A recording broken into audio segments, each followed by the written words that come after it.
Bonjour à tous, je vous remercie de votre présence. Nous allons attendre quelques minutes et laisser le participant se joindre à nous. Pour ceux qui sont déjà là, je vous invite à activer l'interprétation. Au bas de l'écran, il y a un globe terrestre, une icône. Vous pouvez cliquer sur cette icône et ensuite choisir la langue dans laquelle vous désirez écouter le webinaire. Donc, si vous désirez écouter en anglais, cliquez sur l'anglais.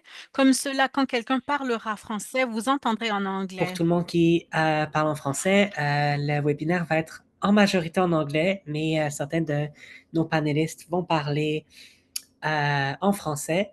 Alors, vous pouvez activer l'interprétation en cliquant sur l'icône en forme de globe terrestre en bas de votre écran et cliquez sur français, French. Comme ça, vous allez entendre tout le panel en, en français. On remercie la coop Largo de nous aider avec l'interprétation.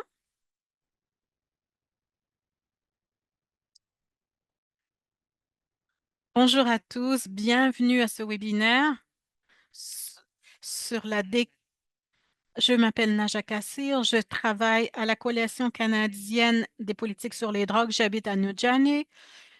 Montréal, les gardiens de ces terres sont les Kanawaga de Kanasatake et Ganawagé.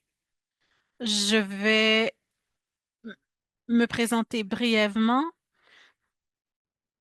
Premièrement, mes collègues Orion et Jess vont surveiller le clavardoir et vont répéter les instructions pour le webinaire d'aujourd'hui. Il y aura une portion questions-réponses à la fin du webinaire. Si vous avez des questions, je vous invite à d'abord les écrire et d'attendre pour voir si vous trouvez réponse à vos questions. Ce que nous essayons de faire aujourd'hui, c'est de créer des liens entre les tendances de criminalisation. Donc, je vous demande de garder cela en tête et de nous aider à résoudre ce casse-tête. Mais vous pouvez poser toutes les questions que vous désirez dans le clavardoir, donc au bas de votre écran, parce que si vous les mettez dans le clavardoir, on peut peut-être ne pas les voir. Donc, posez-les dans la fonction questions-réponses. Q et R. Pour ceux qui sont avec nous, qui n'ont pas entendu, ce webinaire sera en français et en anglais. Si vous parlez anglais, cliquez le bouton d'interprétation au bas de votre écran. Il y a une icône de globe terrestre et vous... Si vous parlez français, le webinaire, il va être moitié français, moitié anglais. Donc, vous pouvez cliquer sur le bouton Interprétation, c'est l'icône en forme de globe, en bas de votre écran et cliquez sur Français. Comme ça, vous allez pouvoir tout entendre le webinaire en français. Donc, Je vais inviter DJ Larkin, la directrice générale de la Coalition canadienne des politiques sur les drogues, pour initier cette conversation. DJ. Bonjour à tous. Bon matin ou bon après-midi. Je suis vraiment heureuse de pouvoir présenter les membres de ce panel et merci d'assister à cette deuxième reprogrammation. La criminalisation est un des emblèmes de la prohibition. Ça va au-delà des lois contemporaines sur la prohibition depuis les années 1700 qui avaient beaucoup plus un rapport avec les classes sociales et on revient à la colonisation sur ces terres et je, je me joins à vous sur des terres autochtones non cédées. On regarde la criminalisation des personnes autochtones, la possession de l'alcool, également la criminalisation des personnes euh, japonaises qui tenaient des repères d'opium. On essaie de marginaliser des communautés basées sur la race et la classe. Et cela est vraiment imbriqués dans la prohibition. Ce n'est pas un hasard, c'est vraiment au centre des intentions de ces politiques. En 2023, les Nations unies, le commissaire des droits de la personne a déclaré dans un rapport que dans de nombreux pays, cela est plutôt un système de contrôle racial plutôt que de diminuer la consommation de drogue. Donc, nous sommes impliqués dans la décriminalisation des drogues depuis une décennie et il y a eu certaines réformes politiques, il y a eu beaucoup de débats et d'oppositions et nous savons qu'être ciblés et de faire l'expérience de la criminalisation ne débute pas ou ne termine pas avec des lois ou des politiques. On doit penser comment les gouvernements, les forces de l'ordre contrôlent certains corps et mettent en prison ou rend invisible certaines autres personnes. Donc, on veut essayer de réunir des membres de la communauté afin de faciliter la compréhension, de savoir quel est l'impact de la consommation. Nous pouvons augmenter nos efforts dans certains secteurs ou des politiques, mais nous avons un intérêt commun à forger une voie vers l'avenir et s'assurer de la sécurité de tous, pas en ayant des sanctions et la criminalisation, mais en promulguant des politiques sociales telles que le logement pour aider ces gens. Ces politiques peuvent améliorer la vie des gens et de redistribuer les ressources vers des ressources dont nous avons besoin. Lorsqu'on parle de la criminalisation ou de la décriminalisation des drogues en n'impliquant pas les communautés marginalisées, eh bien, cela crée d'autres problèmes puisqu'ils sont utilisés comme bouc émissaire. Par exemple, en Colombie-Britannique, il y a environ 2 ans, nous avons essayé de décriminaliser certaines quantités de drogue, la possession de certaines drogues. Eh bien, cela a créé de l'anxiété sociale et les gens s'y sont opposés. Tout cela durant la crise de logement. Il y avait une augmentation de l'itinérance et tout cela, ces personnes sont devenues des boucs émissaires. Il y a des problèmes de pauvreté, manque de logement. Tous ces problèmes étaient beaucoup plus visibles et plutôt de s'occuper de ces problèmes, les politiciens ont ciblé l'utilisation, la consommation de drogue en public. Ils ont promulgué une nouvelle loi, projet de loi 34, pour emprisonner les personnes qui ne veulent pas quitter un parc ou un trottoir à cause, sous le prétexte qu'ils ont été consommés des drogues en public. Les policiers ont toujours encadré un narratif qui blâme les, les personnes pour l'utilisation. Il y a des gens qui ne sont pas en mesure de choisir des traitements. Et bien sûr, on a augmenté la détention forcée et les traitements sans consentement. Au lieu de se concentrer sur la consommation des substances, l'immigration, le statut d'immigration et le logement, euh, tout cela revient à les rendre comme en faire des boucs émissaires. Et ce n'est pas vraiment une surprise. Notre système doit changer de façon significative. C'est vraiment très gros. C'est très facile de susciter la peur chez le public et de présenter des solutions super simplifiées. Bien sûr, il y a des gens au pouvoir qui essaient d'écrier du soutien pour les politiques publiques, qui essaient de contrôler le comportement des gens plutôt que de réparer le système. Mais nous savons que cela ne fonctionne pas et cela ne rend pas nos communautés plus sécuritaires. Nous savons qu'en tant que militants, on peut mieux travailler lorsqu'on partage nos connaissances et du soutien dans nos domaines d'expertise, s'assurer de la solidarité, qu'on puisse être équitable dans la façon dont nous agissons Donc, nous sommes heureux d'avoir cette conversation sur la décriminalisation et d'essayer de savoir comment essayer d'avoir des politiques communes. Merci, DJ. Nous sommes très heureux d'animer ce webinaire et la première chose que nous voulions aborder, c'est le point de vue de la criminalisation des personnes qui vivent avec le VIH. On allons accueillir Moulba Abanyama qui va nous parler de cela. Je vous remercie. Merci de m'accueillir. Ma nom est Mouluba.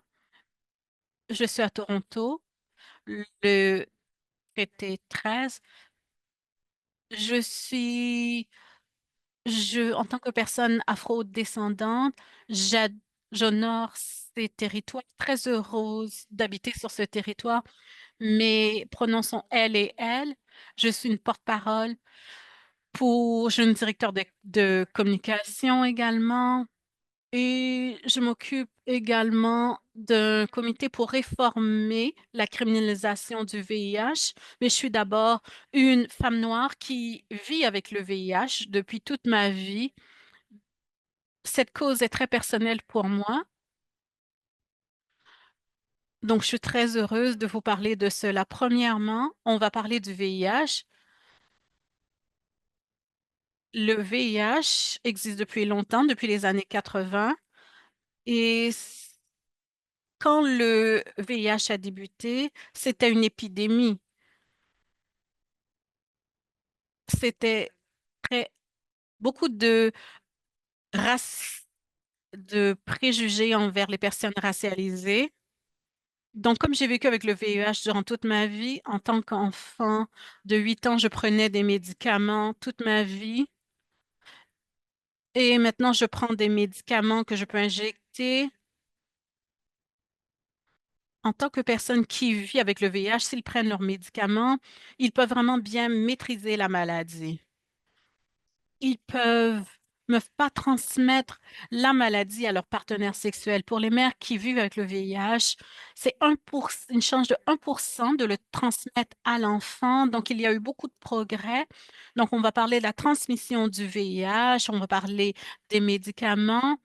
Et je vous dis cela pour qu'on puisse comprendre les progrès qui ont été faits avec le VIH, mais également certains obstacles avec la criminalisation du VIH. Donc, la criminalisation du VIH, c'est que, désolé, ceci a été noté pour l'interprète. Donc, bien sûr, on peut criminaliser des personnes.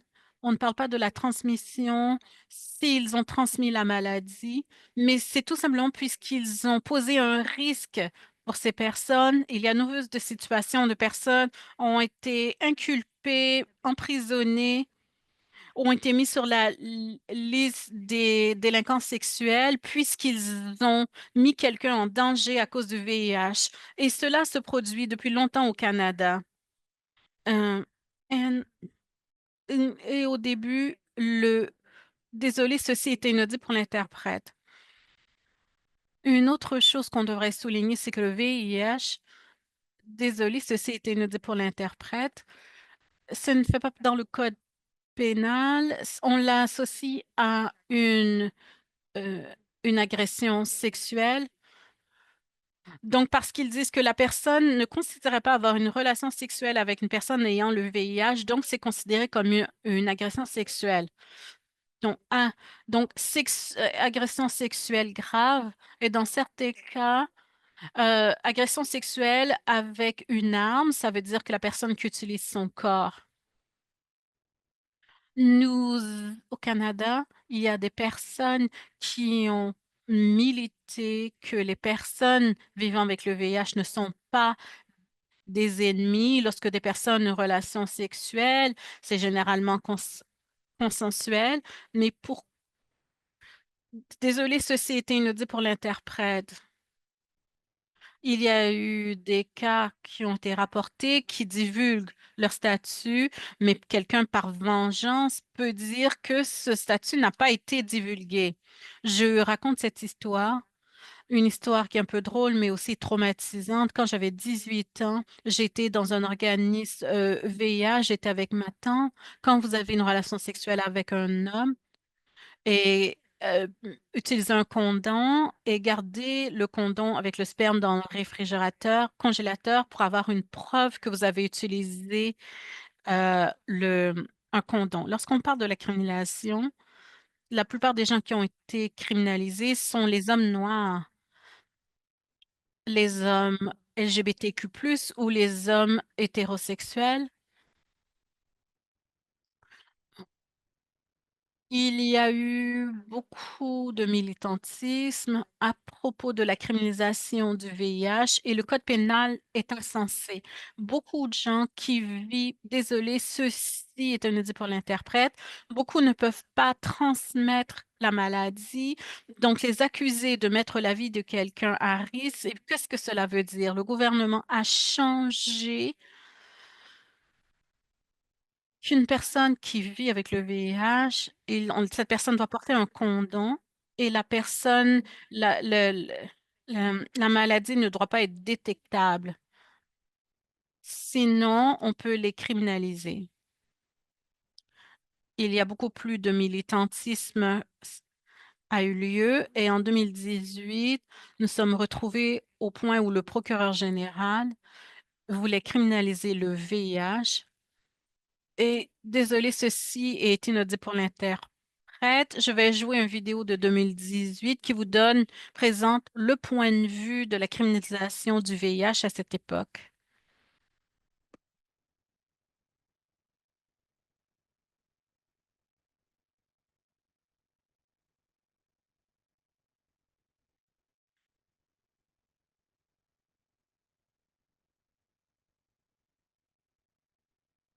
Imaginez que votre maladie pouvait vous mettre en prison. Au Canada, c'est la situation que vivent les personnes vivant avec le VIH.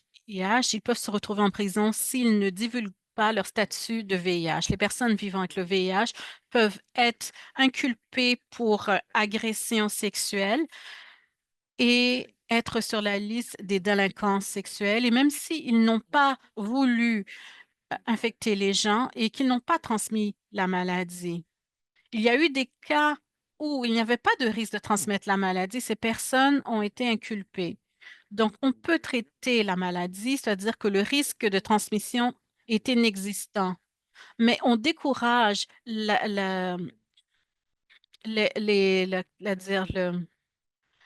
essayer le dépistage de la maladie. En décembre 2018, le procureur général du Canada a demandé au procureur d'arrêter d'inculper les gens où la maladie est pratiquement indétectible. Donc, de ne pas inculper les personnes qui utilisaient un condom et qui prenaient la maladie, puisqu'il n'y avait pas de possibilité de transmettre la maladie. C'est un pas dans la bonne direction, mais c'est seulement appliqué dans les 3 territoires du Canada. Nous voulons que les 3 provinces limitent l'implication de personnes qui vivent avec le VIH. Et le Canada doit changer le code pénal. Ne pas divulguer la maladie n'est pas une infraction. Les cas de transmission sont rares. Criminaliser les personnes qui vivent avec le VIH va à l'encontre de la santé publique et des droits de la personne. Vous pouvez agir. Allez voir le site criminalisation du VIH. Visitez ce site Internet.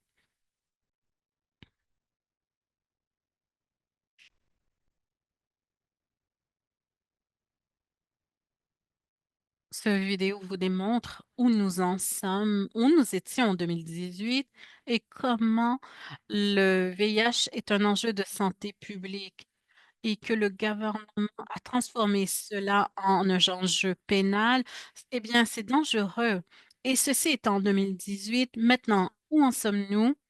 La, la coalition pour reformer la criminalisation essaie de pousser les provinces de s'attaquer à la criminalisation du VIH. L'an dernier, au mois de mai, la coalition a rencontré le procureur général du Parti libéral Ils ont eu une conversation, beaucoup de questions ont été posées, il y a eu beaucoup de conversations. Donc, il y avait de l'argent, peu d'argent qui a été partagé. Toutefois, au mois de juin de l'an dernier, la coalition n'a plus de nouvelles du bureau du procureur général. Il y avait beaucoup d'activités, mais nous n'avions pas de réponse. Et au mois de septembre, nous avons entendu que le procureur général a décidé de ne pas aller de l'avant avec la réforme de la criminalisation du VIH et par la suite, c'était le procureur général. À nouveau, c'est quelque chose qui a été retardé et c'était vraiment le souhait des militants du VIH. Le gouvernement a transféré le fardeau aux provinces et de regarder les différents règlements et les lois provinciales plutôt. Lorsque c'est un enjeu de santé publique, beaucoup d'entre vous vivent en Ontario. Vous savez, en Ontario, on n'a pas de couverture santé universelle. Les gens n'ont pas accès à des soins facilement. Ça veut dire que beaucoup de personnes vivant avec le VIH ne peuvent pas réduire leur charge virale. Donc, ça veut dire qu'il y a des gens qui ne font pas de dépistage, qui ne reçoivent pas de traitement et peut-être qu'ils feront face à la criminalisation. Certaines provinces qui n'ont pas de couverture santé universelle, cela est similaire. Donc, on doit regarder les différences. Donc, cela est laissé à la discrétion des juges et ce ne sont pas tous les juges qui peuvent comprendre ce qu'est le VIH en 2025. Il y a eu certaines situations et je lis de mes notes qu'un juge, lorsqu'ils ont appris que l'accusé vivait avec le VIH, a mis des gants pour se protéger. Donc, ça veut dire essayer de le laisser à la discrétion du juge ou des provinces. On essaie de criminaliser les personnes vivant avec le VIH. Par exemple, est-ce qu'une personne qui utilise des drogues, qui est travailleur du sexe, est-ce une personne qui vit avec le VIH, qui est une personne noire, qui est une personne LGBTQ+, on est, on regarde le racisme, les stigmatismes, l'homophobie. Lorsqu'on parle de sexualité, c'est quelque chose qui est généralement plaisant. Donc, on met cela à la responsabilité sur la personne qui vit avec le VIH et l'on dit que leur corps est une arme. Il y a des personnes dans ma vie qui ont eu peur de se faire dépister. C'est parce que c'est un avantage de ne pas le savoir, de ne pas connaître son statut pour ne pas être criminalisé, plutôt que de connaître son statut et je pourrais mettre la vie de quelqu'un en danger. J'aimerais terminer en disant, j'avais environ 9 ans, ma mère avait marié un homme de Zambie qui est devenu mon père adoptif, mon beau-père plutôt, après qu'il ait obtenu sa euh, résidence permanente et il a poursuivi ma mère parce qu'elle n'a pas divulgué son statut. Il m'a décrit comme quelqu'un qui vivait un, un handicap et plein d'autres accusations. Ma mère a été au tribunal, je l'ai regardée pendant de nombreuses années, peut-être 2 ans, se battre. Et heureusement, grâce aux documents d'immigration, elle avait des documents prouvant qu'elle avait divulgué sa maladie. Vous pouvez voir, à 16 ans, j'ai regardé ma mère qui a remporté sa cause. Elle avait également un cancer. Malheureusement, elle est décédée. On peut imaginer qu'à 16 ans, j'ai appris cela. Maintenant, en tant qu'adulte, je suis effrayée en tant que femme noire que mon corps et mes droits seront considérés comme une arme. Il y a eu de nombreux cas où ils regardent. Désolée, ceci est inaudible pour l'interprète. À Montréal, il y a eu une situation où une femme a rapporté qu'elle avait été agressée par un homme et lorsqu'elle l'a accusé d'agression sexuelle et il a fait la même chose en retour parce que elle vivait avec le VIH. Donc les deux personnes ont été inculpées. Ça veut dire que désolé, ceci est inaudible pour l'interprète. J'espère que j'ai bien expliqué quelque chose qui est très dangereux et qui doit changer. Comme vous savez, il y a une élection provinciale en Ontario qui aura lieu à la fin de l'année et je ne pense pas que le parti qui sera élu sera beaucoup plus ouvert à cet enjeu. Nous allons travailler avec eux, mais il y a beaucoup, ceux qui s'adresseront à vous après, nous devons travailler ensemble. La criminalisation du VIH continue. Les militants vont continuer à travailler, mais c'est vraiment difficile. Et je rappelle aux gens que le VIH est un enjeu de santé publique et il y a eu beaucoup de progrès, mais la loi sur le VIH n'a pas progressé et c'est dommage dans ce pays. Ne sera pas dans une bonne situation. Je vais m'arrêter maintenant. Je vous remercie de m'accueillir. Si vous avez des questions, n'hésitez pas à les poser. Merci tellement pour avoir partagé tout ton vécu, témoigner comme ça et aussi partager tous ces faits importants. Nous voyons déjà les petits morceaux de cassette rassemblés ensemble et on voit les enjeux de société qui sont vraiment le fardeau émis sur les individus au lieu de pointer le doigt à nos systèmes d'éducation, systèmes de santé publique qui sont en train d'échouer. Et je vais passer une parole à Nicole Luongo qui va parler vraiment sur les enjeux de criminalisation des personnes qui consomment les drogues. Alors, je vais passer la parole à Nicole pour partager. Salut tout le monde, je m'appelle Nicole, j'utilise le pronom elle. Merci d'être ici avec nous aujourd'hui. Je travaille sur le changement de système en Colombie-Britannique, sur la coalition canadienne pour une politique sur les drogues.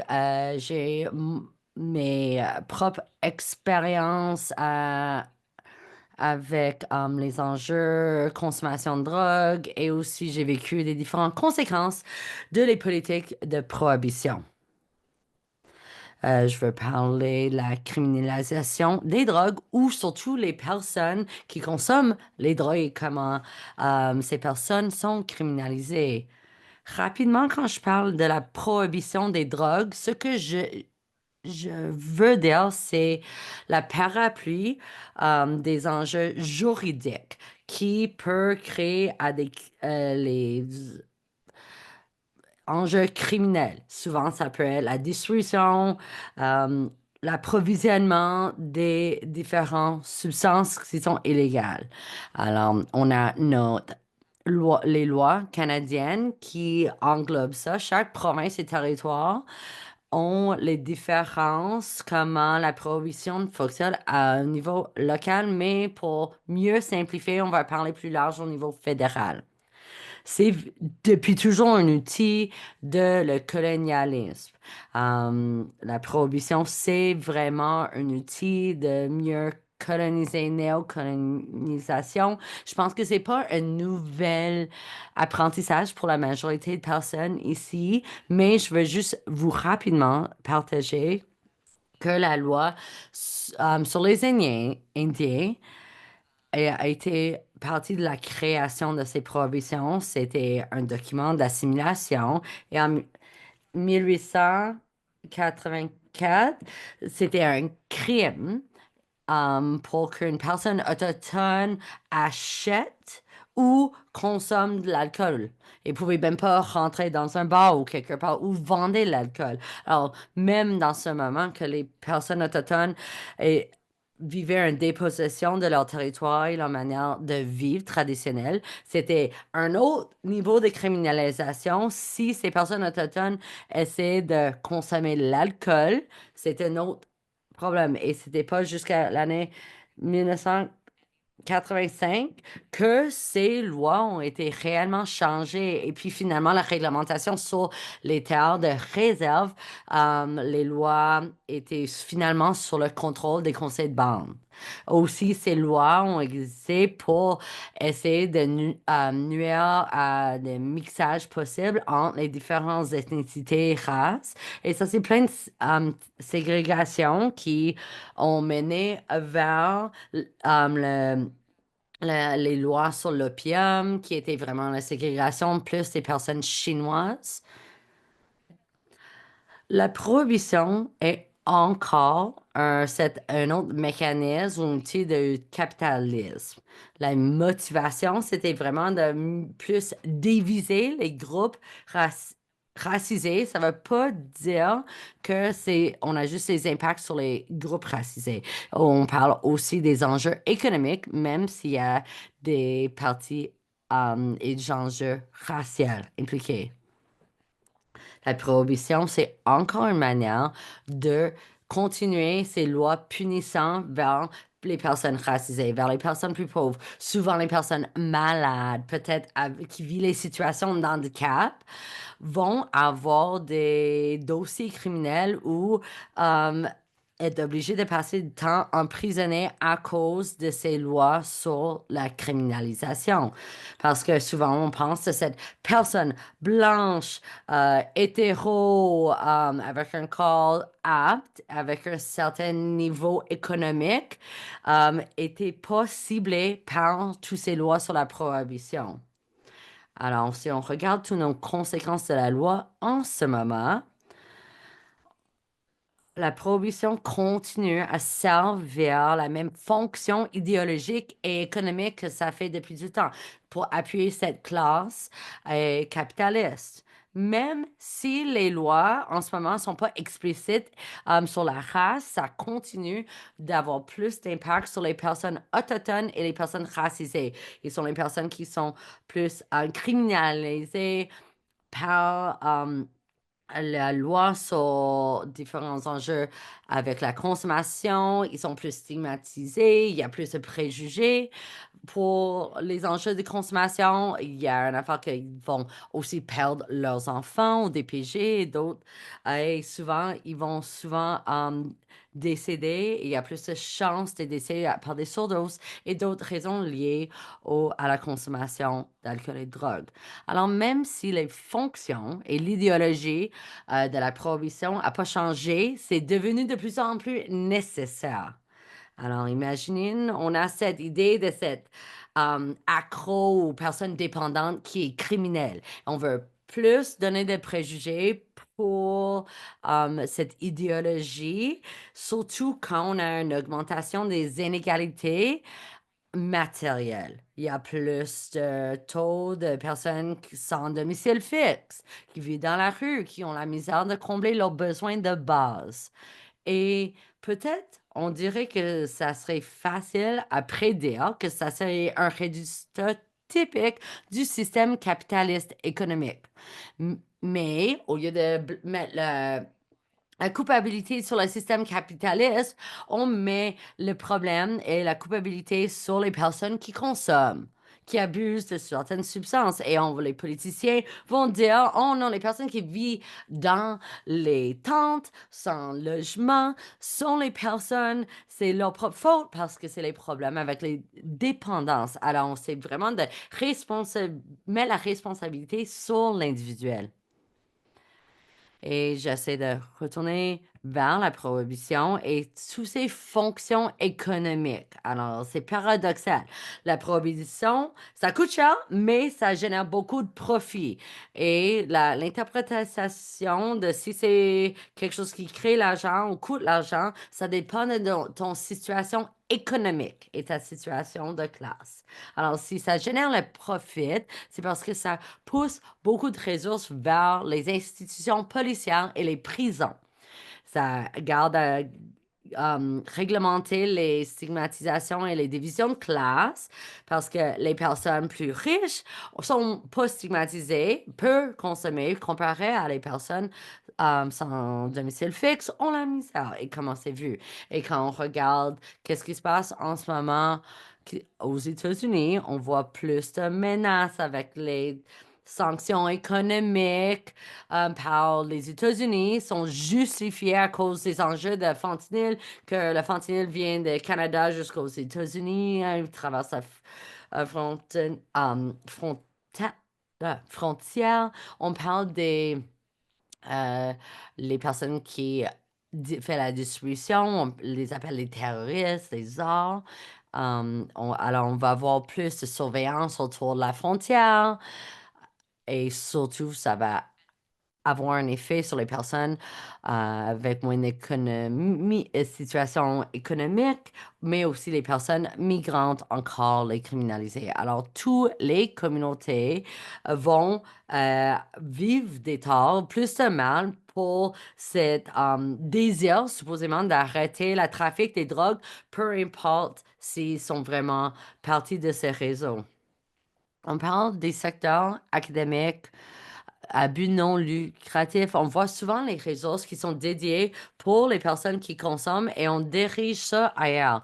On voit certains services euh, qui sont donnés. C'est les résultats de la prohibition et peut-être si les personnes avaient accès à les drogues plus sécuritaires ou non toxiques et un meilleur approvisionnement des drogues. Alors, il y a tout euh, cette désir d'éliminer cette stigmatisation et juste d'avoir un approvisionnement de drogue plus sécuritaire. Je pense qu'il y a certains chercheurs qui ont les bonnes intentions et les différentes ONG, mais on voit cet écosystème qui joue avec le système de prohibition comme c'est naturel comparé à la décriminalisation. Et on voit pas comment ça fait partie de notre système. Et ça va aussi justifier l'existence de ces centres qui essaient de aider les personnes avec les dépendances et c'est fait pour le profit. Ils font de l'argent avec ça. On essaie de, vous entendez déjà peut-être les appels de forcer les personnes vers les centres de dépendance qui sont involontaires. Et, et c'est en train de jouer comme le soutien volontaire ne c'est pas accessible. Et ces traitements de sevrage forcé ou involontaire, c'est vraiment, on joue avec les personnes comme ils sont pas capables de faire leur propre choix. Et en Alberta, c'est une nouvelle politique qui arrive, qui est vraiment explicite sur le secteur. Il est important aussi de vous démontrer, c'est pas une solution basée sur la preuve, c'est une solution qui peut profiter beaucoup de personnes économiquement. Parce qu'il n'y a pas, dans l'Acte sur la santé au Canada, il n'y a pas de service pour traitement des dépendances. C'est un des zones de notre système dans la santé Canada qui est vraiment déjà dans le milieu privé. Alors, si on veut chercher le traitement, c'est les personnes qui sont vraiment des employés des différents centres de traitement national, c'est des chercheurs et différents, et peut-être personnellement, ils vont bénéficier s'il y a plus de traitements involontaires. Et là, on parle de l'incarcération. C'est un autre type d'incarcération parce que peut-être ils vont se trouver en prison en dedans s'ils refusent leur traitement aussi, mais c'est un autre type de détention de ces personnes qui consomment. Et ça continue avec les différentes narrations qui justifient déjà le système colonial. Et on dit que le colonialisme ne termine jamais, ça juste prend des différentes formes. Et ça, c'est vraiment quand on parle de la criminalisation des drogues. Et je sais, c'est terrible ce que je viens de dire. Par contre, on a des contacts avec différents mouvements. Je peux continuer à te parler de colonialisme, impérialisme, capitalisme. Oui, c'est des systèmes globaux c'est difficile d'échapper.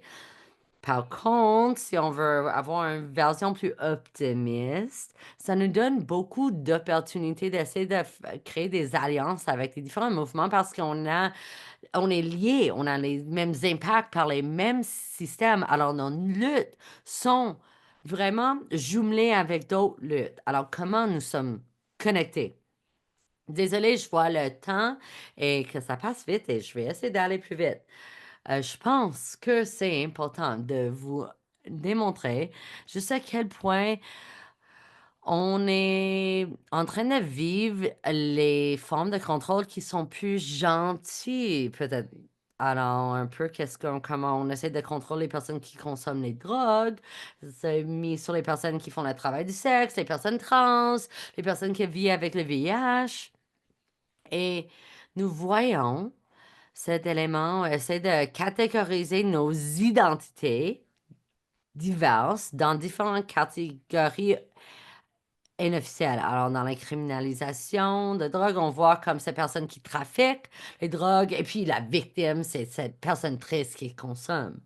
Et nous voyons aussi avec les personnes qui font le travail de sexe, cette personne qui fait le trafic des personnes humaines, et puis les personnes qui font le travail de sexe sont toujours les victimes. Et c'est pour tout le monde, un peu comme il faut sauver les enfants, ou on veut protéger les enfants et assurer. Et, et là, les personnes sont souvent peu justifier la criminalisation. Et dès d'avoir recevoir l'étiquette de victime, et puis d'autres personnes sont catégorisées par agresseurs et traitées de même. Alors c'est dur des fois de prendre, trouver sa voie et se défendre soi-même.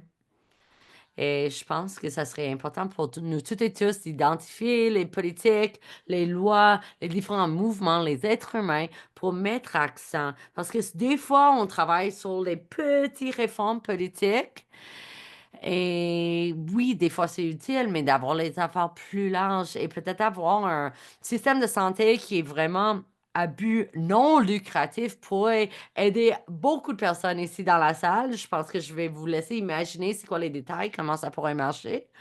Mais je pense qu'on peut construire ces coalitions plus larges, de parler de qu'est-ce qui nous rassemble au lieu de c'est quoi nos différences et vraiment résister à tous les efforts que il essaie de nous diviser. Je pense qu'on a beaucoup à apprendre à comment mieux construire les mouvements. Je pense que souvent on sent qu'on est vraiment petit, siloué, on est juste des militantes célèbres et que juste certaines personnes ont vraiment la capacité d'être les leaders. Moi, je vais argumenter que peu importe qui vous êtes, c'est quoi vos capacités, apprentissage, que nous sommes toutes utiles et nécessaires pour mieux construire nos mouvements. Et aussi d'apprendre encore plus, c'est l'expérience vécue. On peut aussi juste observer. On a plusieurs identités parce que quand on parle d'expérience vécue, et des fois, on peut juste prendre pour acquis que avoir une certaine expérience vécue, ça va former leur politique. Mais non, je travaille sur les différents traitements sur les dépendances. J'étais une certaine personne et j'étais déprimée et j'ai appris que c'était ma propre faute et qu'il fallait que je priais et tout ça. Et quand j'étais plus jeune, en résultat de ce genre de traitement, j'ai été contre la réduction de mes faits, même avec mes expériences de vécu, de vivre l'itinérance. Et je vois comme un peu ça reflétait pas bien mes politiques. Alors, on ne devrait pas prendre pour acquis, juste parce qu'une personne a une certaine expérience vécue, ils vont avoir la même analyse politique que nous. Nous avons besoin de pratiquer la solidarité domestique à travers différentes frontières et je vais arrêter mon discours maintenant. Merci. Merci, Nicole. C'était incroyable. Merci d'avoir essayé de réfléchir, pousser les frontières et parler vraiment à les personnes dans la salle. C'est quoi les termes qu'on utilise, comment on peut mieux l'appliquer. Il y a tellement plus que j'aimerais rajouter, mais on a du temps qu'on va parler encore. On a travaillé la semaine passée l'autonomie corporelle sur la droit de avortement, le droit pour les choix de transition, etc. Alors, je vais mettre le lien dans le clavardage ou dans le chat parce que le dernier webinaire que nous avons fait, c'était vraiment, il y avait beaucoup de réflexions fortes sur comment on peut mieux faire la connexion entre nos mouvements et se mettre devant ces politiques qui nous confrontent. et mettre là avec une certaine force. Alors, notre prochaine personne qui va nous parler, je pense que ça, c'est un bon perspective quand on parle des travailleuses du sexe migrantes. Mais je pense, en écoutant tous les différents vécus récits, j'espère que vous serez ouverte à cette fée que Hélène Lam, qu'on invite maintenant à parler avec nous. Hélène va nous parler maintenant. Salut tout le monde, je suis Hélène, je suis euh, sur le soutien des travailleurs du sexe migrantes. Et c'est génial d'être ici avec 200 personnes dans cette webinaire. Et ça, c'est pas juste un panel de apprendre, recevoir l'information. On cherche la solidarité. On cherche que vous faisons partie de nos mouvements. Vous entendez parler de la criminalisation de personnes qui consomment le VIH et tous ces types de criminalisation. Vous êtes témoin de ça, vous témoignez ça dans vos réseaux, au travail, dans vos amis. Et ça, c'est vraiment important et c'est essentiel d'avoir cette panel, de voir comment on peut rassembler et lutter ensemble et pas entre nous. Et je pense que c'est important de parler. On a c'est Butterfly en anglais. C'est un papillon et c'est un réseau pour organiser les personnes migrantes qui font le travail du sexe. Et nous savons que le Canada a un historique de criminalisation des personnes sans abri, les personnes pauvres, les personnes qui consomment, les personnes qui vivent avec le VIH. Et nous savons aussi les travailleuses du sexe migrantes sont aussi criminalisées de plusieurs manières. C'était pas juste maintenant, les dernières dizaines d'années, c'est des centaines d'années qu'ils nous criminalisent. Et les personnes pensent que le Canada s'améliore. Mais quand nous voyons qu'est-ce qui se passe en ce moment, non, c'est pas le cas. Nous avons vu que c'est tellement un effort de force parce que la criminalisation va avoir des effets retombés sur sur les personnes racisées, les personnes migrantes. Et ça, c'est vraiment empilé par-dessus le capacitisme, le capitalisme, le racisme et tout ça, et tout cet nationalisme qui l'entoure. Alors, nous savons que la criminalisation, c'est pas juste, ça va pas juste cibler des personnes qui ont a besoin de criminaliser. L'objectif derrière de criminalisation, c'est vraiment de contrôler comment les personnes voyagent, bougent, leur sexualité et pour défendre les bénéfices et un certain standard de vivre sur une classe de la société. Et pour aussi de défendre les actes xénophobiques, surtout ici maintenant avec le sentiment et de parler tous les vraiment xénophobes dans les médias et tout ça. Parce que dès que vous criminalisez quelqu'un, vous l'appelez une personne criminelle, vous perdez votre voix. Je peux vous mettre dans de détenir dans dans détention médicale, dans une prison. Mais quand les personnes sans abri qui consomment les drogues, ça c'est comment ils peuvent connecter avec les êtres humains et juste leur survie, c'est rendu illégal parce que c'est une personne double criminalisée, sans abri et consomme. Et quand un travailleuse du sexe essaie d'utiliser sa corps, de gagner une vie, elle est criminalisée juste pour essayer de pas, pour faire un peu d'argent. Alors tout ça, ça semble ridicule. Mais c'est tellement de pouvoir, cette criminalisation. Il crée une illusion des personnes sans elles-mêmes, les mauvaises personnes, les personnes illégales. Peu importe si on dit que toutes sont les constructions des construits par notre société. Non, on veut remplacer, on a besoin de leur aider, sauver ces personnes vulnérables. Et non, c'est tous les affaires que nous avons créées nous-mêmes. Alors, nous savons que c'est des enjeux problématiques, une manière de réfléchir problématique. Ça, c'est pourquoi c'est tellement important, parce que nous avons souvent pas beaucoup d'espace médiatisé. On essaie de soulever nos voix Et on a besoin d'utiliser ces lieux comme ici d'apprendre entre nous. Parce que souvent, on va avoir en les groupes particuliers, il y a des intersections identitaires, mais peut-être on ne connaît pas tous les différents luttes. Parce que, comme personne migrante, on est forcé d'essayer d'adopter ces valeurs canadiennes. Non, nous avons besoin d'apprendre que ce mois-ci, c'est le mois d'histoire des morts. C'est quoi le communisme? C'est quoi le racisme? C'est pas une affaire de passé, c'est une affaire continuelle. C'est quoi le classisme? Comment ça nous opprime de telle manière et comment on met le fardeau, la blâme sur les personnes? Comment on met la blâme sur les personnes migrantes? On dit que c'est leur faute, cette crise de logement, mais non! Non, il y a des condos vides à l'infini à Toronto et disant que les personnes migrantes sont le problème. Non, c'est parce qu'on a créé un outil capitaliste, un commodifié le droit à logement. Maintenant, c'est un investissement.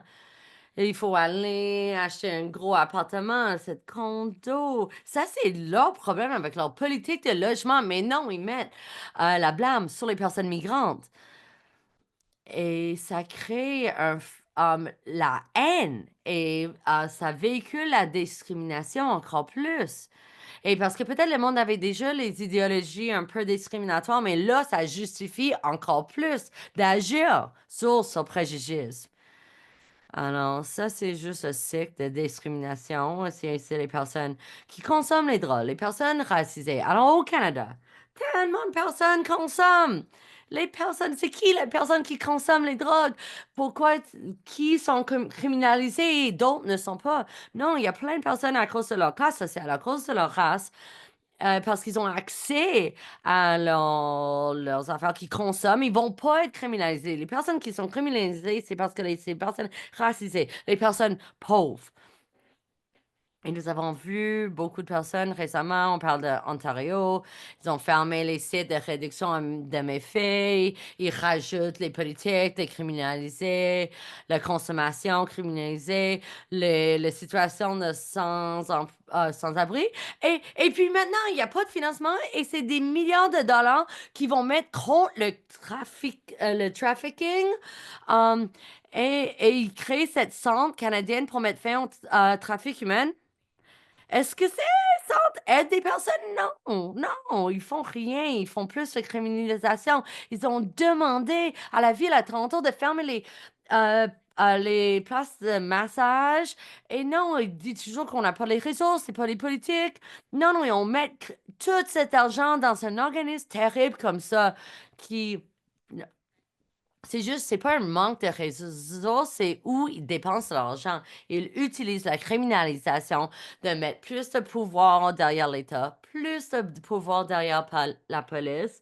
Et je pense que c'est tellement important qu'on a besoin de mettre l'accent là-dessus.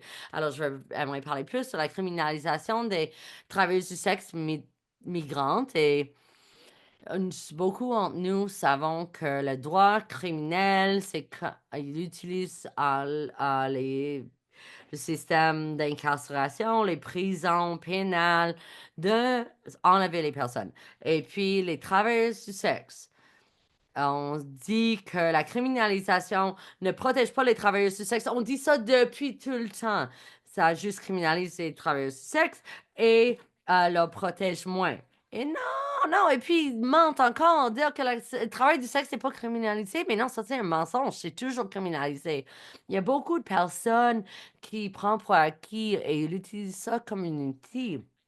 Parce qu'il y a certaines personnes soi-disant féministes, parce que moi, c'est pas les vrais féministes, parce qu'ils voient, ils sont contre les travailleurs du sexe. Et elle va parler de ces enjeux de trafic humain et des gens qui sont en train de sauver ces pauvres personnes. Alors, la criminalisation de travail du sexe, c'est toujours une lutte au Canada quand on parle des différents groupes des travailleurs du sexe, et c'est une lutte qui est au-delà de système légal dans les cours. On a besoin d'aller au-delà de la loi parce que c'est aussi dans le mouvement féministe. Parce qu'on voit comme c'est un tort, ça fait du mal à toute la société. Et puis, quand on que vous êtes à des enjeux avec votre statut immigrateur et tu fais du travail du sexe. Oh, c'est incroyable, des enjeux et les personnes vont vivre une situation sans papier ou sans document officiel parce que souvent tu vas être obligé de travailler dans un secteur parce que tu n'as pas le droit de travail légal. Et peut-être tu vas même perdre ton statut si tu été condamné d'avoir travaillé dans le travail du sexe. Nous luttons pour le statut pour tous et tous. On a le réseau des droits des personnes migrantes. Et je pense qu'on ne parle pas de toutes ces interconnexions. Je pense qu'il faut mentionner les personnes comme migrantes et il y a tellement de manières de criminaliser toutes les différentes personnes et même les lois municipales. Si on parle des enjeux de itinérance, et il parle de ces centres salons de massage et comment ces pauvres femmes asiatiques, et on parle comme raciste, on parle pas l'anglais, il faut me sauver. Et nous voyons comment les personnes racisées reçoivent différentes affaires. Les personnes noires vont être vues comme les gangsters et c'est les personnes qui font l'approvisionnement des drogues vont faire le trafic. Et cette pauvre femme asiatique. Mais non, à la fin de la journée, c'est la même chose quand vous êtes arrêté et vivez une situation de déportation. Alors, c'est tellement problématique et nous voyons que cette criminalisation des salons de massage et je sais que comme, et puis, on rend quelque chose de correct à illégal, le massage, et puis arrêter ces personnes à Toronto. Ils font changer les lois pour essayer de fermer les salons de massage. Il y a tellement de travailleurs qui perdent leur emploi. Et même les ministres de travail, ils protègent. euh, mais ils veulent toujours arrêter le trafic humain. Et puis, ils vont dire que ces salons de massage ne suivent pas les lois d'employabilité. Et maintenant, tu as besoin de montrer tous les statuts immigratoires de vos employés. Alors, ça rajoute sur comment ils font la surveillance, la criminalisation, et où ils regardent le santé publique, mais non, ils regardent dans le ministre d'Emploi et Travail.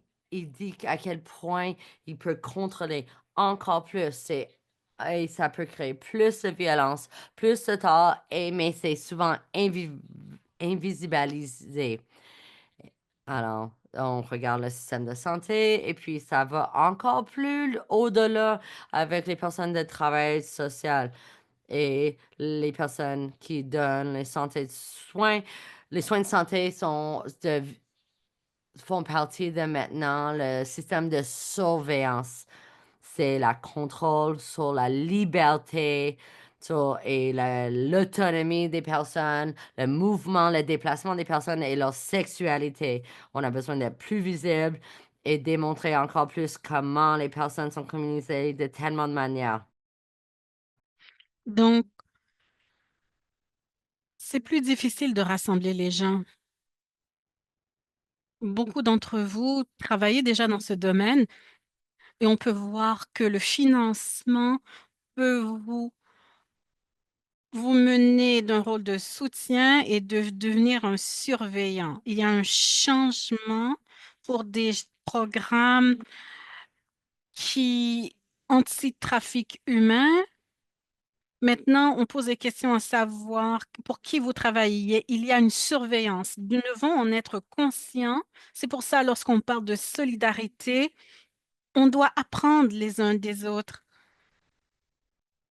Ce n'est pas seulement ce que les autres peuvent faire, mais ce que nous pouvons faire ensemble, surtout maintenant, comment nous pouvons travailler pour la décriminalisation, ce mouvement, comment nous devons abolir la police, les prisons, le, le contrôle gouvernemental. On demande que les ressources et le pouvoir reviennent entre les mains des personnes marginalisées. Les gens qui sont dans ces situations connaissent les meilleures solutions, ils savent comment rester en sécurité. Mais beaucoup de ces pratiques sont maintenant illégales.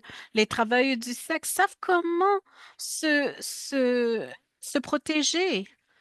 Mais toutes ces mesures sont devenues illégales. Nous voulons changer la société. On veut mettre fin au racisme. Nous avons besoin de vous en tant qu'alliés. Nous voulons être inclus dans votre mouvement et beaucoup de services sociaux, de professionnels se sentent les mains liées. Ne sous-estimez pas votre pouvoir. Vous pouvez quand même faire beaucoup de travail pour apporter des changements et essayer de nous inclure dans vos mouvements. Il faut faire de preuve de plus de solidarité dans cette période difficile. Essayer de former une résistance. Je vous remercie de m'avoir écouté. Merci aux autres panélistes. J'ai beaucoup appris de vous. Merci.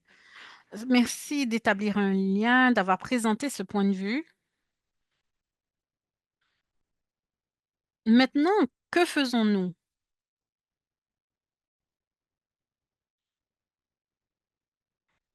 Pour présenter le prochain panéliste, l'un des panélistes parlera français. Si vous n'avez pas encore activé l'interprétation, cliquez sur le globe terrestre avec l'interprétation au bas de l'écran. Vous pouvez choisir l'anglais et nous allons partager les instructions dans le clavardoir. Nous n'aurons peut-être seulement le temps de répondre à une ou deux questions, mais pouvez les noter dans la questions-réponses parce que nos commentaires, vos commentaires nous ont aidés pour nos réunions futures. Je suis fière d'accueillir ces prochains orateurs de Montréal, de Gajagé. Ils vont parler du définancement de la police. Ils vont démontrer comme ce que c'est que de former une coalition et faire preuve de solidarité et essayer d'agir contre la police puisqu'ils ont augmenté les budgets et le ciblage des personnes les plus vulnérables. Je ne sais pas qui va commencer. Est-ce que ce sera Ted? Oui, c'est Ted. Je vous remercie, Nadja. Merci, chers panélistes. J'ai beaucoup appris de vous. Je m'appelle Ted et je vais vous parler d'une coalition à Montréal qui n'a pas de solution, mais qui suggère une façon que nous pouvons nous organiser afin de parler des méfaits transversaux, les sources de vulnérabilité que d'autres personnes ont mentionnées et d'autres qui n'ont pas été mentionnées. Donc, le définancement du SPVM a été créé en 2020 après le meurtre de George Floyd, Breonna Taylor, et un autre membre de Chantal Moore au Nouveau-Brunswick et Bill Matthews à Montréal. Entre autres, les fondateurs de la coalition étaient des personnes de couleur et des travailleuses du sexe qui s'organisaient déjà, travaillaient d'un point de vue abolitionniste et on parle de l'abolisation du complexe industriel carcéral et on ne parle pas du travail du sexe. Il y a trois personnes qui ne sont pas ici, Jessica Equiano, Sandra Blessley et Marianne Lopez, qui étaient des membres fondateurs très importants de cette coalition. Donc, rapidement, nous avons lancé un appel aux membres potentiels de la coalition. Maintenant, nous avons 80 membres et avec les membres, nous avons rédigé 10 requêtes qui expriment ce que nous désirons et qui ont présenté notre vision du changement et de la société dans laquelle nous désirons habiter. Ce qui est le plus important pour aujourd'hui, j'ai déjà demandé qu'on décriminalise la drogue, le travail du sexe et le VIH. On a demandé des investissements pour la réduction des méfaits et le bien-être pour les communautés. On demande une coupure de 50% du budget du SPVM parce que c'est une bonne chose, mais parce qu'on peut également financer d'autres bonnes choses grâce à cet argent. Si ceci est un modèle, c'est un modèle qui est utile pour deux raisons. Premièrement, c'est une façon de donner du pouvoir en énumérant les différentes formes de dangers créés par la police et parler de la façon dont nous voulons nous assurer de la sécurité de tous. Myriam a souvent dit la façon d'abolir la police, c'est ne pas le remplacer par autre chose. C'est l'idéologie de la police qu'on peut avoir un numéro ou appeler pour répondre aux besoins en termes de sécurité. Ceci est important. Ce qu'on veut à la place de la police, ce n'est pas une institution différente, mais quelque chose qui répond aux besoins des personnes vulnérables et les gens qui vivent des souffrances. La deuxième chose, c'est que cela aborde un enjeu que vous avez tous soulevé. On ne demande pas tout simplement une prohibition des drogues ou bien une réduction des méfaits. Ce serait bien, ça aiderait beaucoup de gens, mais ce ne serait pas suffisant. Comme d'autres l'ont déjà dit, le modèle prohibitif n'est pas seulement la mauvaise approche pour gérer la consommation de drogue, mais c'est une façon de contrôler les populations marginalisées. Je pense à Stella, d'autres organisations de travail de sexe qui font partie de la coalition. On peut éliminer une loi et trouver d'autres façons de contrôler les gens. Nous, nous ne voulons pas seulement la décriminalisation de certains crimes qui ne devraient pas être des crimes. On veut réduire la taille du corps policier pour qu'ils ne puissent pas utiliser d'autres lois, d'autres règlements pour contrôler les gens qu'ils veulent contrôler. Je ne vais pas... nous n'avons pas eu beaucoup de succès en termes de définancement. C'est un problème qui se présente encore et encore. La gauche arrive à changer l'opinion publique. La majorité des Montréalais soutiennent ce projet. La plupart des Montréalais soutiennent la trêve entre Israël, le cessez-le-feu entre Israël et la Palestine, mais cela ne se concrétise pas. Donc, le gouvernement semble progressif plutôt, mais ils sont là pour répondre aux besoins de leur base, les propriétaires terriens, etc. Ils veulent créer un environnement dans la ville où les gens qui habiteraient en banlieue, des gens qui se sentent en sécurité en banlieue, se sentiront confortables lorsqu'ils habiteront en ville. Donc, ils ont augmenté le budget au cours des 2 dernières années. Ils n'ont pas bougé vers la décriminalisation. Et ils ont eu des règlements également extrêmement stricts envers les personnes en situation d'itinérance. Pour le moment, nous n'avons qu'un pouvoir d'imposer ce que nous voulons et ce sont les difficultés. Nous avons le soutien populaire, mais les gens au pouvoir ne veulent pas agir. Je cède la parole à Laurent, qui va parler l'un des comités de travail de la coalition, qui se rapproche de ce dont nous parlons aujourd'hui. Ted, merci aussi à la Canadian Drug Policy Coalition de nous avoir invités. C'est vraiment le fun de pouvoir être parmi tous les panélistes aujourd'hui. Un des groupes, en fait, des groupes de travail de la coalition pour le définancement du SPVM est Ville sans surdose. Et Ville sans surdose, en fait, c'est rejoint autour d'une des demandes particulières de la coalition, qui est la décriminalisation des drogues. Et je dirais que le groupe de travail là, s'est formé il y a peut-être environ 2 ans et demi maximum. Et à ce moment-là, juste pour vous, je vais vous raconter un petit peu finalement l'histoire de Ville sans surdose. Mais donc à ce moment-là, on voyait ce qui se passait en Colombie-Britannique, donc avec l'exemption à la loi réglementant certaines drogues et autres substances. On voyait aussi ce qui se passait dans la ville de Toronto, Toronto qui avait déposé sa demande aussi. Et on voulait emboîter le pas finalement avec la ville de Montréal, faire des pressions sur l'administration municipale pour qu'elle présente à son tour une demande d'exemption pour emboîter le pas à Vancouver, Toronto, la Colombie-Britannique. Ça a été le premier objectif, l'objectif principal de ce groupe de travail-là de Ville sans surdose pendant, je dirais, les débuts de Ville sans surdose, la première année et demie, les premiers 2 ans peut-être. On a utilisé différentes stratégies dans ce contexte-là. La stratégie principale a été de forcer la présentation d'une motion au conseil municipal. Et donc, pour vous mettre en contexte sur la politique municipale qu'il y avait à Montréal et qui est encore aujourd'hui, c'est que le parti au pouvoir, qui s'appelle Projet Montréal, avait voté en 2021 une motion qui euh, appuyait la décriminalisation des drogues, mais sans pour autant passer à l'action ou se rendre responsable d'éventuellement passer à l'action. Donc, l'idée derrière Ville sans surdose à cette époque-là était euh, de trouver des élus indépendants qui allaient accepter, de présenter une motion et le deuxième élu devait supporter cette motion-là pour qu'elle soit éventuellement discutée au conseil de ville. L'idée ici étant de soit forcer une adoption ou encore de forcer Projet Montréal à être très clair sur ses intentions, puisqu'il faut comprendre qu'avec cette motion-là qu'ils avaient passée en 2021 et avec ce qui se passait aussi dans les médias, comment ils se présentaient dans les médias, se présentaient très en faveur, mais sans jamais pour autant agir sur la problématique.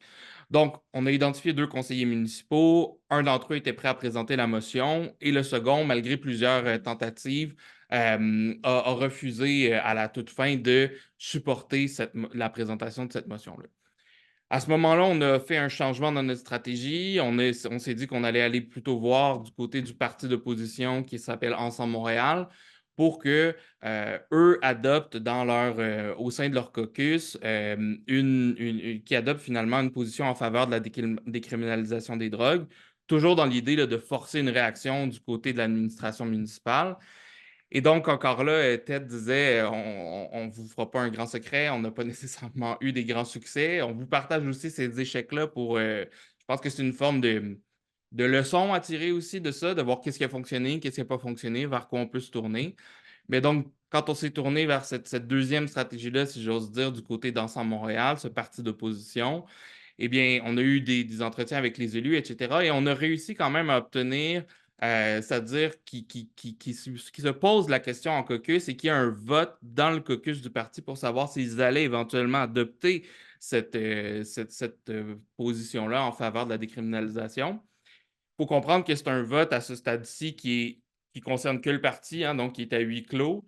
Mais d'après les informations anonymes qu'on a pu obtenir, il manquait seulement 2 votes pour son adoption. Donc, vous comprendrez ici qu'encore une fois, on n'a pas eu de succès dans cette stratégie-là. Et pendant tout ce temps-là, pendant toute cette période-là où on a tenté de forcer ou de faire en sorte qu'une motion soit présentée au conseil de ville, il faut comprendre que, évidemment, aujourd'hui, c'est un résumé, c'est l'histoire que je vous raconte, mais pendant tout ce temps-là, la ville a essayé aussi de nous coopter ou de coopter des organismes qui sont partis de la coalition pour le définancement du SPVM et de nous utiliser publiquement quand ça pouvait être bon pour elle, mais sans jamais pour autant répondre réellement aux demandes. Donc, que ce soit dans des articles de presse, que ce soit en appelant à des réunions avec ces organismes-là pour ensuite sortir dans les médias pour dire mais regardez, on continue à faire du travail sur ce dossier-là, on a rencontré tel et tel et tel et tel organisme, sans jamais répondre à nos besoins ou sans même qu'on sente qu'il y a un progrès qui soit fait là, dans l'atteinte de ces demandes-là. Donc, pour cette raison-là, on a tassé ça, on a maintenant délaissé cette stratégie-là pour se tourner davantage vers des initiatives ou travailler en fonction plutôt des besoins des communautés. Ça a toujours fait partie, je vous dirais, de Ville sans surdose, mais évidemment, ce changement de stratégie-là a fait en sorte qu'on avait aussi beaucoup plus de temps à consacrer aux besoins des communautés qui nous entouraient. Donc, je pense entre autres, là, parmi les communautés, à des organismes communautaires en réduction des méfaits, donc qui vont déjà travailler auprès des personnes qui vont utiliser des drogues. Mais je pense aussi à d'autres communautés, par exemple le Indigenous Support Work Project, qui est un projet dirigé par Lynn Black, où on avait en fait des personnes autochtones qui se réunissaient pour le brunch, qui se réunissaient pour passer du temps ensemble dans des espaces publics. mais le groupe s'est rendu compte qu'il y avait vite de la surveillance policière, en fait, qui s'installait autour de leur groupe. Donc, on est venu en appui à cette initiative-là pour faire de la surveillance policière. Pour être tout à fait franc avec vous, ça a été plus des beaux moments de communiquer puis d'échanger, en fait, avec la communauté pour, encore une fois, mieux comprendre les besoins parce que souvent, la simple présence, en fait, de personnes blanches était suffisante pour éloigner la police. Toujours dans ce contexte-là aussi, sous l'initiative de TED, entre autres, on a collaboré avec eux pour créer des cartes avec des rappels des droits en cas d'arrestation. Euh, Sinon, d'autres communautés aussi avec lesquelles on a pu se rapprocher, travailler, présenter des idées, voir quels étaient leurs besoins. Entre autres, il y a un regroupement qui s'appelle My Chinatown Montreal, qui est, en fait, on a pu faire ce lien-là avec ce groupe-là grâce à l'implication d'une de nos membres, Maka, qui est aussi impliquée avec My Chinatown Montreal. Et donc, My Chinatown Montreal, rapidement, en fait, voyait qu'il y avait une augmentation de la présence policière dans le Chinatown à Montréal. Et donc, ça créait des visions divergentes au sein du Chinatown. Et donc, My Chinatown Montreal, à l'occasion d'une journée organisée dans le Chinatown, nous a invités pour qu'on vienne discuter des principes de définancement de la police, de décriminalisation des drogues, etc. Donc, on était présents durant cette journée-là, notamment à des kiosques dans le quartier chinois pour discuter les gens, expliquer les idées derrière la coalition.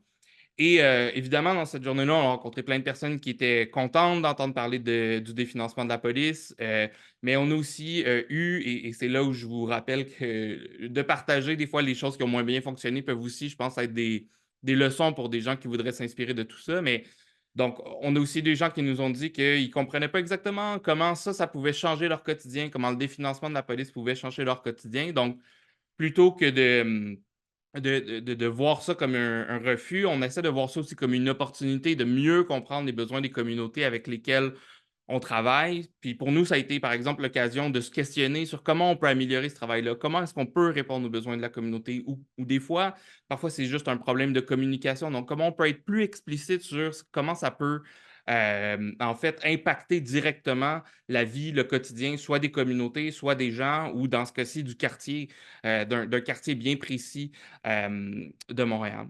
Donc, je vais m'arrêter là. Je vais repasser la parole à Ted pour une brève conclusion pour qu'on puisse avoir un peu de temps là, pour notre Q&A. Je pense que je vais juste le laisser là. Merci, Laurent. On va laisser les dernières minutes pour la période de questions et réponses parce qu'on a juste quelques minutes qui nous restent. Merci tout le monde. Merci à tous nos panélistes aujourd'hui. Je vais juste sauter rapidement vers les questions. On a eu beaucoup de questions et je vais essayer de peut-être les rassembler un peu. Um, et je sais que Juste un instant, je vais essayer de faire un résumé. Est-ce qu'on peut faire un commentaire sur le lien entre la prohibition et les marchés non réglementés et si on peut mettre plus de temps sur ces enjeux pour les réformes juridiques? Et pas juste faire l'expansion, pas juste sur les marchés, les drogues illicites, mais aussi sur la criminalisation du travail du sexe. Et si ça peut appliquer à d'autres questions, mais si vous avez besoin des éléments à clarifier pour cette question, s'il vous plaît, euh, ouvrir vos micros comme vous le créez.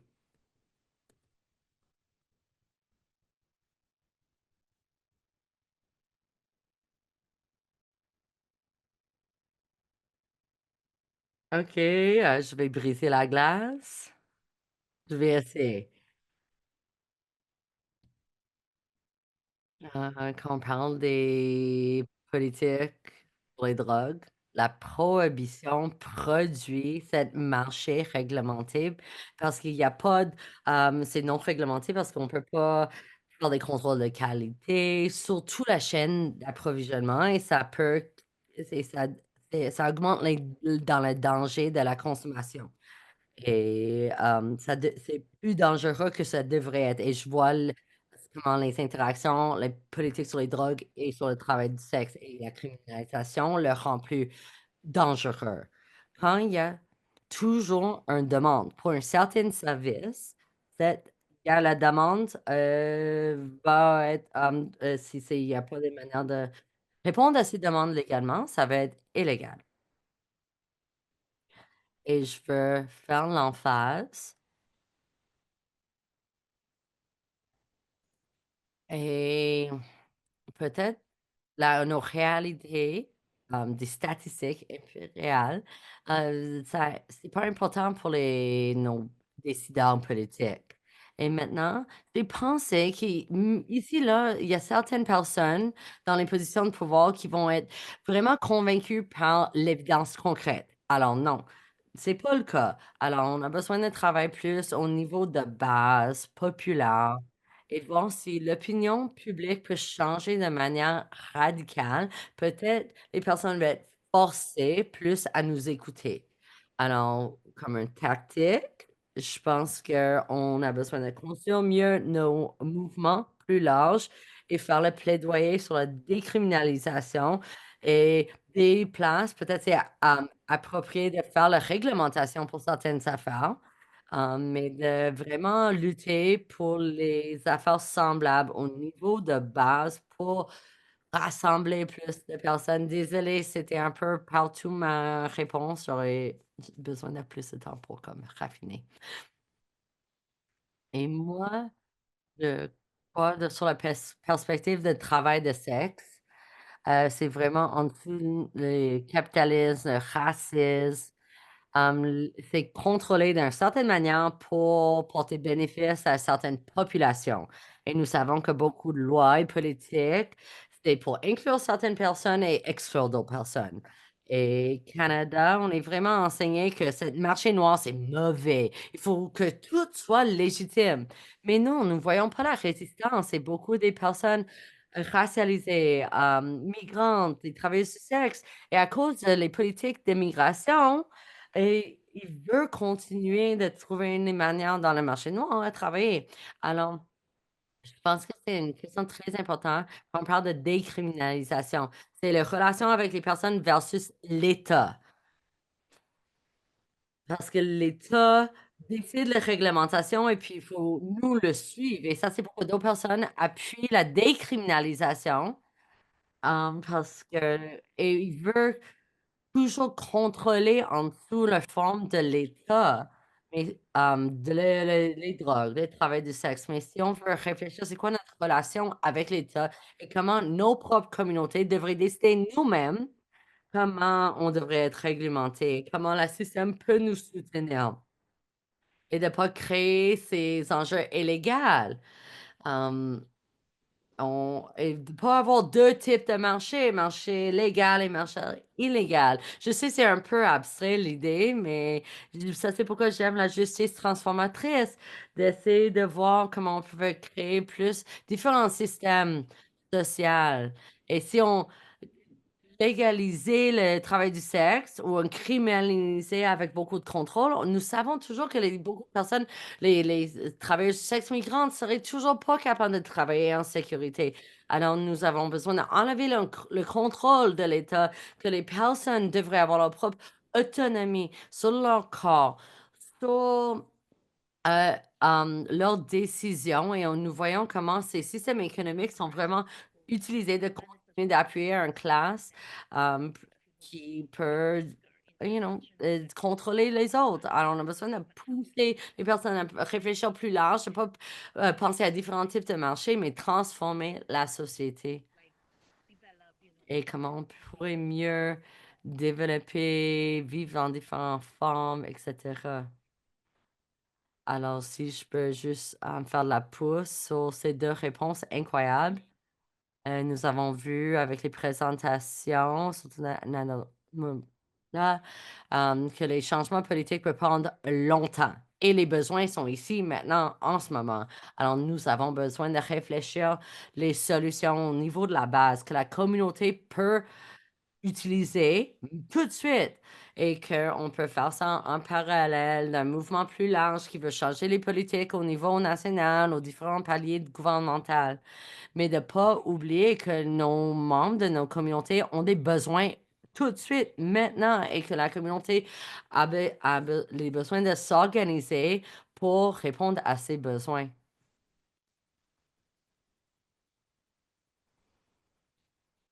Merci beaucoup à vous. Malheureusement, j'ai pas le temps de poser d'autres questions parce qu'on arrive vraiment à la fin de notre temps. Alors, je voulais donner une chance à nos panélistes de partager quelques mots s'il y avait des réflexions que vous n'avez pas eu le temps de partager ou après les conversations, si vous voulez rajouter quelque chose, j'aimerais vous laisser le tour de parole. Merci beaucoup pour l'accueil. Merci une première fois le premier essai de construire un mouvement plus large. Je suis vraiment honorée de recevoir cette invitation. Je vais continuer. Merci, Laurent. Et merci à vous toutes pour votre connaissance et votre générosité aujourd'hui. Est-ce qu'il y a quelque chose à garder? Oui, non, je ne peux pas faire un résumé de tous les apprentissages, mais je pense que c'est vraiment important que nous travaillions sur nos revendications, les messages que nous passons à la racine, les causes de ces problèmes. Si on peut lutter, plaidoyer pour les mêmes choses quand on parle aux différentes audiences, nos amis, les politiciens, nos familles, les médias, ça peut renforcer nos messages. On peut être d'accord que c'est le système, le marché du logement, nos systèmes de santé, c'est en train de nous créer des problèmes. Et que nos systèmes sont en train de punir des personnes que pour les personnes qui n'ont pas créé ces problèmes et utilisent et trouvent des solutions avec essayer de répondre à leurs problèmes à des solutions logiques. Et si ces solutions que ces personnes trouvent sont liées aux activités criminalisées, et puis la solution, c'est de leur traiter de manière involontaire d'une certaine manière ou remplir les poches des personnes qui vont faire de l'argent sur leur dos. Alors, je veux vous remercier encore une fois. J'espère que vous respirez après ça, il y a beaucoup d'informations, il y a beaucoup de commentaires. On va vous partager le lien de l'enregistrement, tout liste de ressources.